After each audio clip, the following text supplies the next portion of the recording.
to grade 9. Can you tell us why would you have to have the curriculum to address that? Because of the early dropout, because in some countries, you still had people dropping out at grade 6, at grade 4, for example. And to change that, you have to change the structure and allow children to stay longer in school, which is happening in the Gambia now. That is why you have the 9-year basic education. But to have that, you also have to look at the curriculum. Because if your previous regime, children were learning up to grade 6 and they take common entrance, that means you had a curriculum up to grade 6. That was the first cycle. Then you had a separate cycle.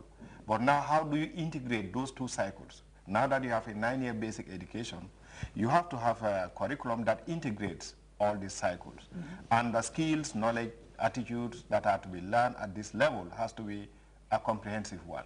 When you are developing a curriculum, you look at your immediate needs, your immediate environment, but you also look at the international context, because we live in a global world, and you want anybody who is going through your education system to be able to live well in your own context, but also to be able to live well when they go outside this immediate context. Right. And Gambia has been cited as the successful case study in Africa.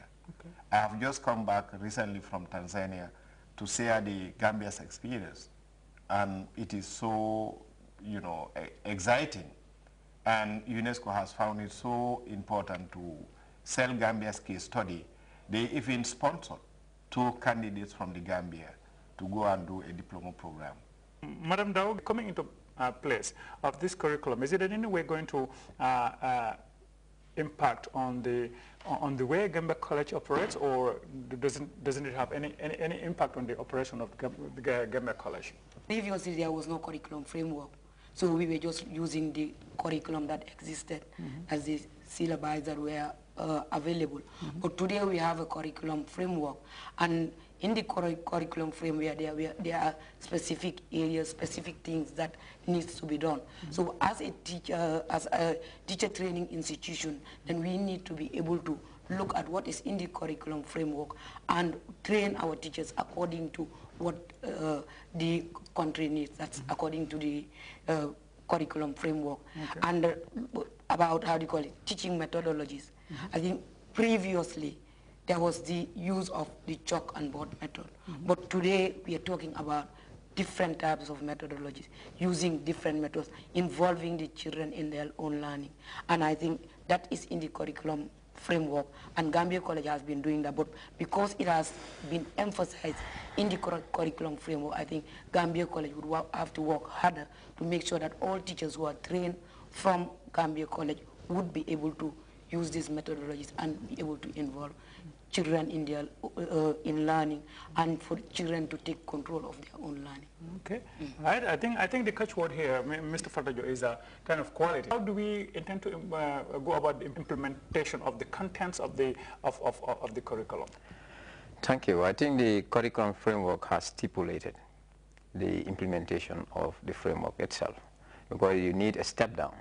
Like, the framework is broad, but you need a step down, like to school levels, where the schools would apply the curriculum framework itself. But nonetheless, it's not only about quality, it's about relevance also. Because quality is one thing, but relevant to the state's need is an important aspect of the curriculum framework. That's why we actually did the context scan. That's why we look at, because there are international conventions that we sign up to. And these conventions have implication as to our relation with education globally. So these are some of the things that we look at. We do not confine ourselves to our national relevance only, but more so, as you say, implementation is about stepping down, where we look at even regional needs might be different from the needs of a particular region might be different from the needs of another region. Would you have to also contribute maybe to kind of the Gambia College to give them suggestions as to the kind of teachers that they need to produce and that would kind of deliver on the contents? When it comes to training, we are the trainers, so we are involved in it from the beginning, so we will know what is happening. And I think I'll just follow the discussion from there. The reason why this framework is the framework gives you a profile of a student going through the basic education level, what kind of set skills, set knowledge, stuff like that. How do you want that child to exit from the school system? But it also tells you the profile of the teacher. What kind of teacher? It's not every teacher that would be able to be there, but we are looking for a specific type of teacher, which also gives direction to the training institutions. We'll embark on a lot of in-service training, and also it will be incorporated in the pre-service training. Right, okay. And we will target all categories: classroom teachers, school heads and senior teachers, because they are responsible for monitoring. And for implementation, you really need to build capacity and support.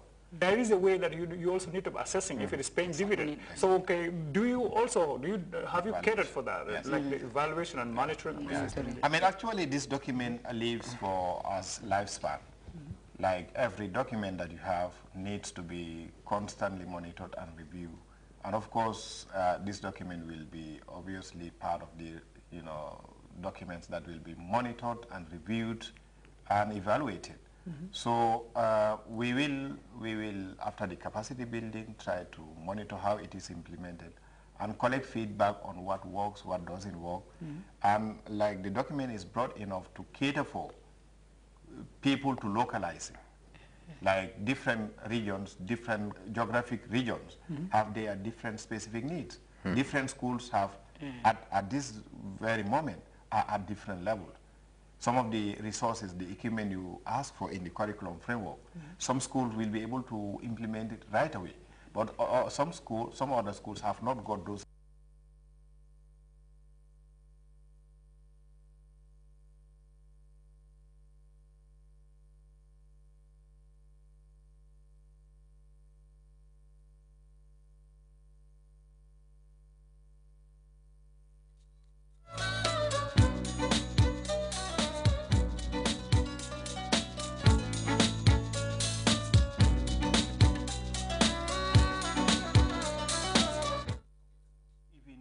A whole chapter on assessment.